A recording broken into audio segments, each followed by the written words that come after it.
El escritor necesita una pluma, el pintor un pincel y el cineasta todo un ejército. Orson Welles. Cine Club UDC Radio. El análisis del séptimo arte. Conducido por Ricardo Chicagelis. Cine Club UDC Radio. La nueva visión del cine.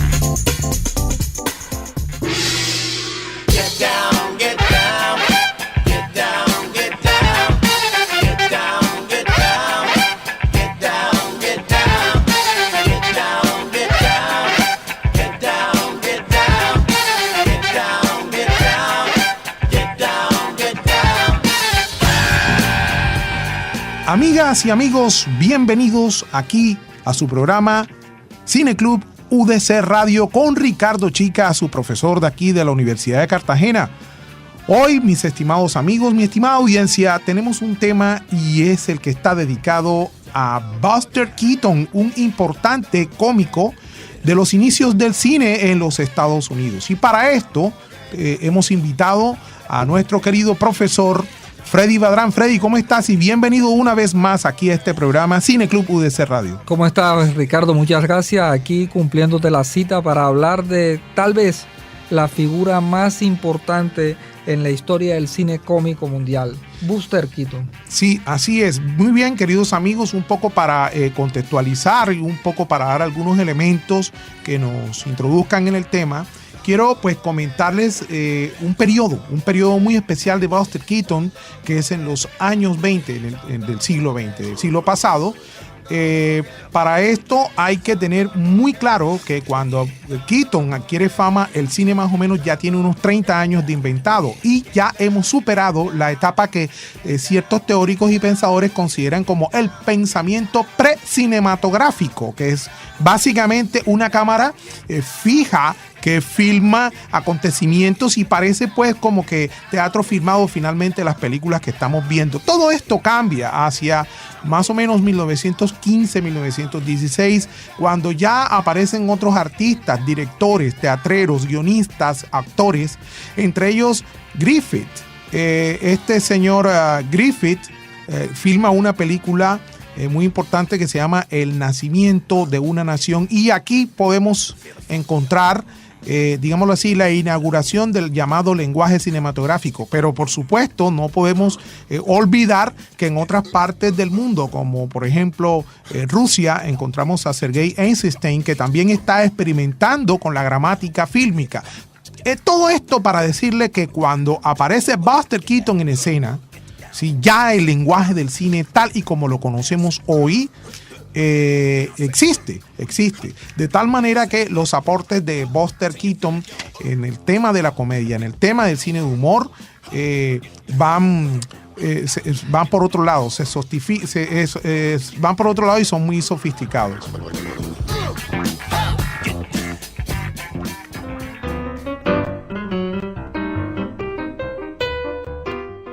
Otro elemento, y ya para darte paso, Freddy, es decir que junto con Harold Lloyd, Mack Sennett, Charles Chaplin, Buster Keaton se constituye en un cómico de esos primeros tiempos del cine muy importante, y es un señor que nace en 1895 y muere hacia 1966. Entonces, Freddy, la primera pregunta tiene que ver con ¿cuál es esta? Hace un rato, por ejemplo, me comentabas y hablábamos de este origen humilde de todos estos cómicos, ¿no? Este origen en la clase social baja y que tienen unas infancias difíciles. Sí, Buster Keaton de todas maneras es el actor, el cómico que viene de una tradición como la mayoría de los cómicos de esa época del circo, una tradición circense. Se dice que Keaton, cuyo padre y madre tenían un espectáculo de vaudeville, de circo, desde los 3 años está ya participando en el grupo que se llama Los Tres Keaton. Este personaje, Buster Keaton, indiscutiblemente se convierte por esa tradición circense, por esa tradición del vaudeville, en uno de los de los actores como que no tenían, que eran unos artistas completos, que no necesitaban doblajes. Y Keaton empieza su trabajo en ese medio, en el medio del circo, en el medio del vodevil, y llega al cine cuando tú más o menos habías hecho la relación, ya cuando el cine ya se convierte más que en un tomavista, se vuelve a ser un arte. Ya hay principio de arte, hay dos figuras que tú señalaste como los padres del lenguaje cinematográfico. Pero es interesante la cuestión de Keaton, porque Keaton a los 30 años, en menos de 30 años de la historia del cine, o sea, en la década del 20, ya hace una serie de películas que han tenido una resonancia a nivel mundial y que son indudablemente cumbres en la historia misma del cine. Estas películas como El maquinista de la General, como El hombre del río, como El cameraman, o sea, son películas que fueron hechas en los 20, en ese cine todavía mudo. Y hay una película muy interesante también, el moderno Sherlock Holmes, El navegante, Las 7 ocasiones. Y uno cuando afortunadamente las logra ver ahora con esta cuestión de la modernidad, de los DVD, que todo eso se han recogido, todo ese tipo de películas, uno entiende o no casi que queda sorprendido por la capacidad del actor, la capacidad, pero además el montaje, las historias. Por lo menos hay una película como el moderno Sherlock Holmes, donde él es simplemente un proyeccionista que se imagina que es un proyeccionista que en la vida de la película él tiene su novia, a la novia le roban un brillante, un anillo, y él es el culpable, y él es el presunto culpable. Cuando él llega al cine, cuando él empieza a proyectar, él está viendo una película, y en esa película está pasando más o menos lo parecido a la historia que él está viviendo, y él entra a la película y él forma parte de la película. Y es una película que es muy parecida o puede ser una precursora, o sea, algo de lo que hace Woody Allen 60, 80 años más en La Rosa Púrpura del Cairo. Sí. Así es, Freddy. Bueno, amigos y amigas, estamos aquí en Cine Club UDC Radio con el tema del cómico y gran actor norteamericano del cine silente, Buster Keaton. Escuchas Cine Club UDC Radio.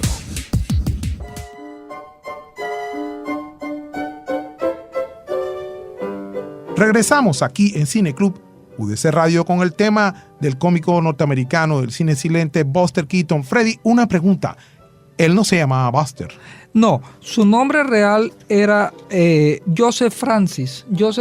Parece que Buster es el apodo que le pone el gran mago el escapista famoso Houdini, que él trabaja en el circo de Houdini y traduce más o menos el indestructible, maravilla, porque parece que en los juegos circenses, en las cosas de circo que hacía, a Keaton no le pasaba nada y era una figura que se podía caer de escaleras y nunca lo disparaban del cañón humano. Exactamente, y no resultaba con golpe de ninguna naturaleza. Ahora, Keaton es una persona que es bastante reconocida en la historia del cine por aquella cuestión de que decían las propagandas, la publicidad de la época o la publicidad posterior, que era una persona que nunca reía. Llamaban el cara de palo. El cara de palo, el rostro impenetrable y ese tipo de cosas. Incluso hay un crítico, no recuerdo el nombre, norteamericano, que lo comparaba su cara a la de Lincoln. Al presidente Lincoln. A la del presidente Lincoln, y decían que era muy parecido a Lincoln. Pero indudablemente luego de todas estas revaloraciones que ha tenido, porque Keaton se le compara mucho con Chaplin, las películas de Keaton tienen una ventaja sobre Chaplin, es lo que dicen, o sea, los que lo hemos visto en las películas, Keaton pareciera que no participara en la película. O sea, él tiene como un distanciamiento de la película. Claro. Y ese tipo de distanciamiento le ha permitido que sean unas películas que tú puedes ver hoy sin ningún problema porque están actualmente vigentes. O sea, Keaton al final del cine, ya cuando él desaparece del cine cuando empieza el sonoro. Sí. Cuando empieza el sonoro, él tiene una desaparición del cine. En esa transición.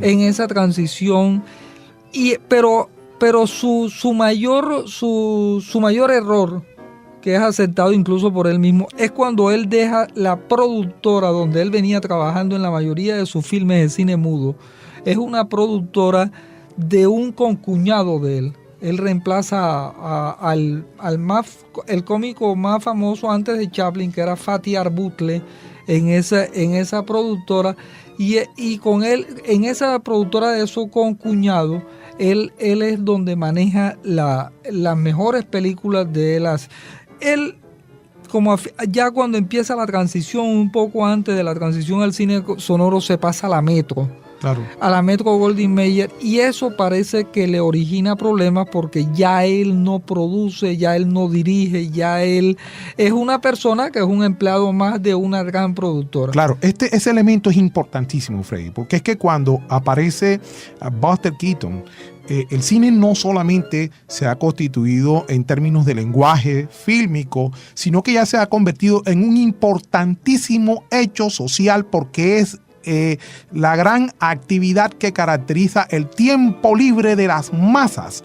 Es decir, también aparece, se inventa el público de cine que tiene una rutina de fines de semana o que tiene una rutina de noches en donde se encierran en este lugar oscuro a ver una película, etcétera, etcétera, etcétera, y se constituye ya en una práctica profundamente arraigada en millones de personas. Y todo esto para decir también que cuando aparece este actor en los años 20, ya hay una industria muy fuerte, claro, en donde hay una intervención y una inversión financiera bastante fuerte con redes de distribución, con redes de cines y de teatros prácticamente por todo el mundo, y en donde ya Hollywood está, digámoslo así, dominando y predominando alrededor de todo el planeta con todas estas películas. Estos elementos me sirven también un poco para hablar de esta transición hacia el sonoro.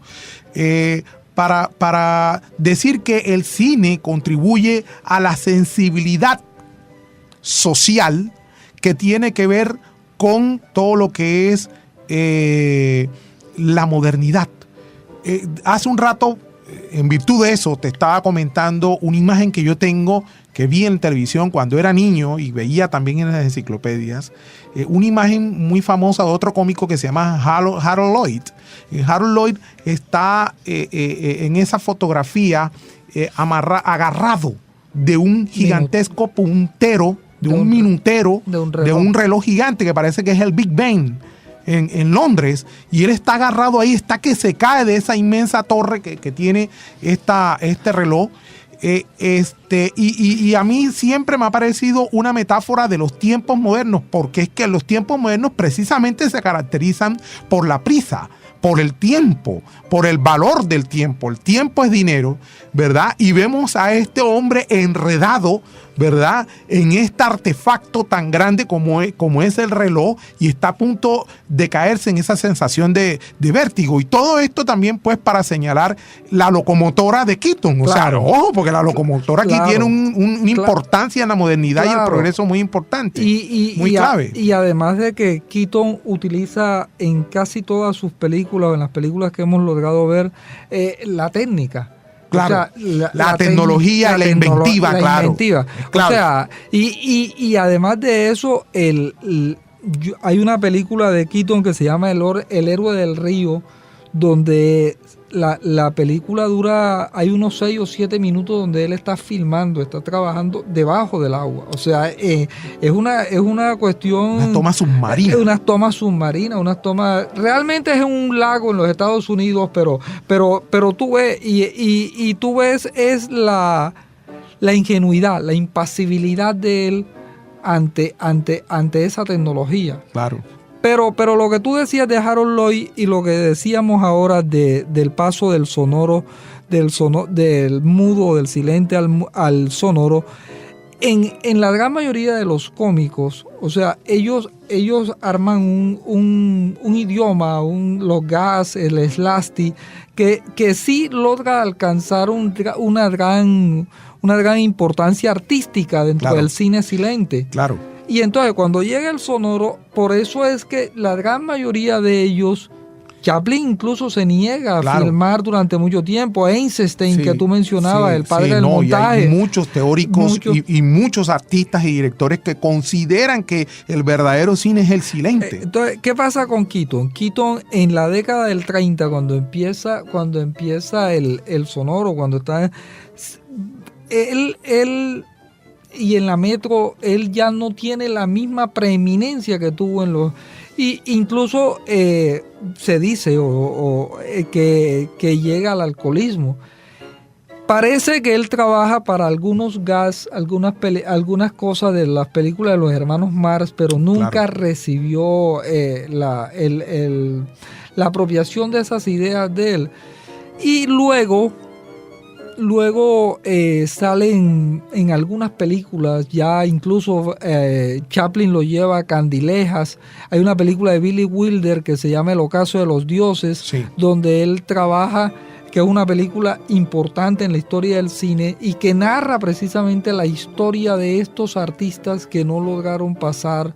Es una película con... Keaton hace su papel, o sea, el papel de su vida. O sea, es la historia de él, pero es un papel muy corto. Los actores, los principales son Gloria Swanson, que hace el papel de la artista. Hay una referencia a eso, a otra película que me decías hace días, Bailando bajo la lluvia, ¿no? Que también Cantando bajo la lluvia es más o menos la misma historia de Gene Kelly, es la misma historia del tránsito del cine mudo y cómo las personas que no se adaptan a este invento tecnológico, o sea, al cine hablado. ¿Qué te digo? Porque las películas de Keaton desaparecen durante mucho tiempo. Caen en el olvido. Caen en el olvido, pero durante casi todo el siglo XX, hasta que a finales de los 60, alguien en Francia empieza a descubrir las películas de él y las empieza a mostrar para el público. Amigas y amigos, estamos aquí en Cine Club UDC Radio con el tema de Buster Keaton. Ya regresamos.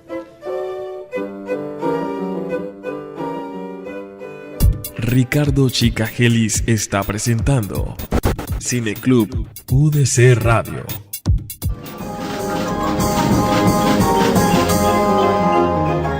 Amigas y amigos, regresamos aquí con el tema del cómico Buster Keaton, un importante actor y director que se destacó sobre todo en los años 20 del siglo XX y que junto con Mack Sennett, Charles Chaplin, Harold Lloyd conformaron toda una escuela de cine de comedia justo en aquella época. Bueno, estamos acá con el profesor Freddy.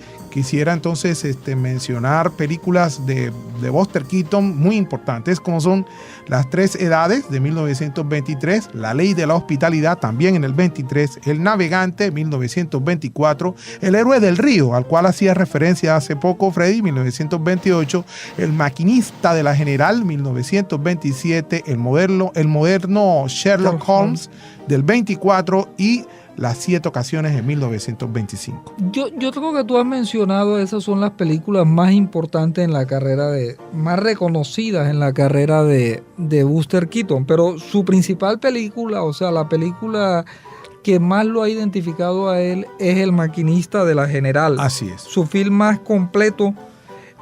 aquí estoy leyendo, porque esta mecanización universal cobra su máxima amplitud, dramatismo y precisión. O sea, ya esto sí es una película de más de una hora, de más de 60 minutos, casi 80, 85 minutos, donde Keaton juega con la guerra de la secesión. Sí. Sí, y los críticos la comparan mucho a una película que tú mencionaste ahora, El nacimiento de una nación, sí. La película. Y ahí Keaton hace el papel de que el que lleva la máquina, el maquinista de la general es como el ferrocarril o el vagón que lleva y atraviesa toda la zona de guerra, de esa guerra de la secesión. Pero él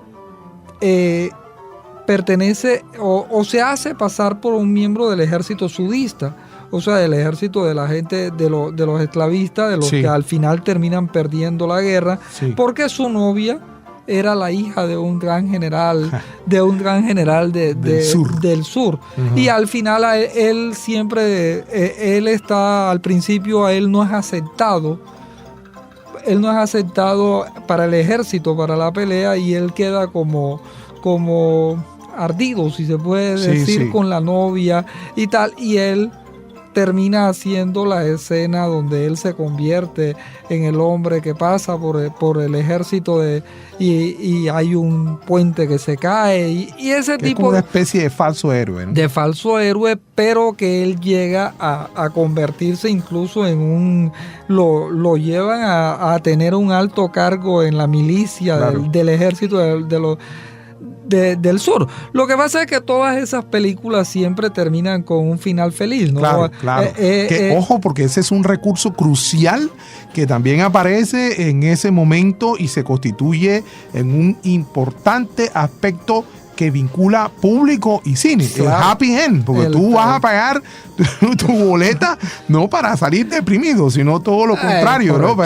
Es correcto, claro. Es correcto, y no solamente en esa película, en todas las películas. Sí, se constituyen una fórmula. En una fórmula, y en las películas de Chaplin, en las mismas películas de Griffith, toda esa historia era lo que tú decías, el público tenía que tener una identificación con ese final feliz de las películas. Keaton termina haciendo dos películas en Italia realmente intrascendentes en la década de los 60 o incluso, pero él participa en una película que tuvo una buena acogida a nivel de público, que es una película de Stanley Kramer, El mundo está loco, loco y loco, donde él hace también un papel muy pequeño. De todas maneras, lo que decía ahora, ya cuando él empieza a ser revaluado, cuando sus películas empiezan de nuevo a ser vistas, la gente empieza a preguntarse, y es uno de los dilemas falsos que se crean en las historias, en nuestra historia del cine, en la historia de todo, si era mejor o peor, o cuál era mejor, si Chaplin o él. La vida de pronto escogió que Chaplin fue un personaje mucho más reconocido. Claro, aquí juega mucho la fama, ¿no? La fama. No hay que engañarse con eso, tienes toda la razón. Pero de todas maneras, cuando uno empieza a ver a Keaton y uno conoce algunas películas de Keaton o lo que hemos visto de Keaton, uno sabe que estamos ante un personaje que no solamente es cómico a nivel de cine, que no solamente es un cómico cinematográfico, sino que es uno de los más grandes cómicos en la historia del arte universal. O sea, con Keaton estamos en presencia de una figura cumbre del cine. Y además tiene una ventaja, que era lo que decía antes. Sus películas hoy son actualmente modernas, o sea, sus películas hoy son vigentes, son actuales. Uno ve una película como El maquinista de la general, o ve una película como 7 ocasiones, o ve una película como, sobre todo Sherlock Jr., el joven Sherlock, son películas de un... No sé si eso pasa con el cine de Chaplin, no sé si eso, sin negar la importancia de Una quimera del oro, del Kid, todo ese tipo de cosas. Pero pero la vida, la historia es esa. Sí. Hoy Chaplin, uno le pregunta a una persona, Keaton o Chaplin, y obviamente que te va a decir Chaplin por Sí. todo, por la fama. por la decimos fama, que por la señalamos fama, ahora. Así por es. la fama. Damas y caballeros, estamos entonces aquí en Cine Club UDC Radio con el tema de Buster Keaton, cine cómico de los Estados Unidos. Escuchas Cine Club UDC Radio. Regresamos aquí a Cine Club UDC Radio. Estamos con el tema del cómico norteamericano Buster Keaton, importante humorista, director de cine en su etapa silente. Ya vamos a cerrar, mi estimado Freddy, y creo que tú tienes una invitación interesante a nuestro público. Primero, decir que es cine de los años 20. Yo creo que este tipo de programa es bueno porque si el público puede tener la sensación o el deseo de conocer un cómico que tal vez por alguna razón, tal vez la fama, tal vez la falta de averiguar, pero tenemos en Buster Keaton un actor, un cómico, que yo creo que los jóvenes, las personas que nos están oyendo, deberían intentar saber y ver, sobre todo ver, porque con esta cuestión del DVD, del internet, ya casi que hemos dejado de leer las películas como hacíamos hace muchos años, que las películas las leíamos, ya las podemos ver. O sea, hombre, yo sí. creo que eso es una de las cosas importantes así de la Freddy. modernidad. Se trata de un recurso maravilloso. Increíble, sí. A mí me parece maravilloso, Freddy, porque es que, en efecto, es que, a ver, cuando nosotros ya hablamos de este tipo de películas, se trata de un plano que va mucho más allá de la diversión y del entretenimiento. Estamos hablando de estudiar el cine y que además en qué tipo de mundo y en qué contexto apareció el cine, en este caso Buster Keaton. Pero además de eso también de ver la historia y de ver todo, divertirnos, porque yo sé que vamos a ver las persecuciones, y maravillarnos con que en los primeros años del 20 a 30 años de que el cine hubiera nacido, o sea, el cine no tenía más de 30 años, sí. ya Keaton hacía películas de una trascendencia que no han desaparecido. Y muy bien, como destacabas hace un momento, la maravilla técnica y el ingenio de Buster Keaton a la hora de montar sus escenas, que eran totalmente alocadas y disparatadas, y que por supuesto generaban un alivio, ¿no?, en la vida muy dura de la gente. Hay un elemento que no hemos mencionado, pero que también había en las películas de Keaton, que era un elemento surreal. O sea, el surrealismo, ¿no? Finalmente el efecto surrealista. Y hay algunas algunas películas que uno siempre dice que el cine surrealista era tal vez el de Buñuel con... El de vanguardia, ¿no? El de Buñuel con aquella película de El perro andaluz, ese tipo de... Pero yo creo que hay cosas en el cine de Keaton, hay algunas cosas en el cine de Keaton que son oníricas, son surreales. Que tienen que ver con los sueños. Sí. Exactamente. Sí. Entonces, eso es importante. Muy bien, Freddy, de verdad, una vez más, muy agradecido. Sabes que esta es tu casa, este es el programa y también el programa de ustedes. Aquí, Cine Club UDC Radio, hoy con Freddy Badrán y Ricardo Chica, sus profesores aquí en la Universidad de Cartagena. Hasta pronto.